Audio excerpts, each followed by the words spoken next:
Hello everybody and welcome to a new episode of Hyperdrive Inn Devlog. As usual, we have kept ourselves very busy this week and I can't wait to show you guys what we have been up to. So, let's go and check it out. This stuff you see right here is from the last level of the last level set. The bulk of the content work is now completed and the only things left are the endings and an epilogue. I'm slowly starting to feel a sense of relief as we've been keeping a rather brisk pace for development months on end. Pumping out a complete level in a week has started to take its toll on me, so it's nice to be almost done with this stage of the production. After working on several larger levels, it's nice to do something compact. In this scenario, someone has left a freezer door open with pretty catastrophic consequences. You need to get out of here before you freeze to death. There's a pretty solid puzzle gauntlet waiting for you. There are no NPC characters in this level, so it's all about puzzles. I'm quite proud of how this turned out, and in terms of gameplay, this is definitely one of the best levels in the game. I was also able to sneak in some references to other games, and it's nice to see if people will notice them. One of the most rewarding and interesting parts of developing an adventure game is most certainly making the puzzles.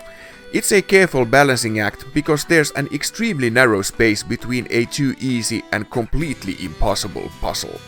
Guiding the player by giving subtle hints instead of providing a full solution is tricky, but hopefully we are able to pull this through.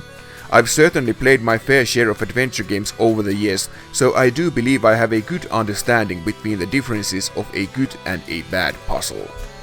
I do want to challenge the players, but I also want the game to have this forward-pushing momentum. I've recently played a game called Midnight Girl, which has a pretty similar pace to what we are looking for. This too is a balancing act of its own. While I do want to challenge the players, what I don't want is to get them stuck for too long. I'm confident that we've done a pretty good job in this regard, but we can't give the flow of the game a go before we have a product that can be completed. This is another reason why I have reserved a rather large chunk of time for refining the game. We have a good set of pieces, but until we have all the pieces, we really can't see the big picture. Once everything is in place, the game starts to take form. The coming months are most certainly the most exciting parts of game development because the game starts to build itself from those building blocks we've been casting. But before I get to that stage, there's still work to be done, and getting my hands dirty with the ending of the game has been something that I have been waiting for. Now it seems completely plausible to have all the content completed by the end of March or during the first few weeks of April. We're not in a hurry, but it sure is nice to be able to start refining the game with all the stuff in place. There's also another reason why I want to get across this imaginary finish line of content, because we're having a baby next month. That stuff is way more important than game development, so I want to get these things off my plate for a few weeks so that I can focus on the things that matter.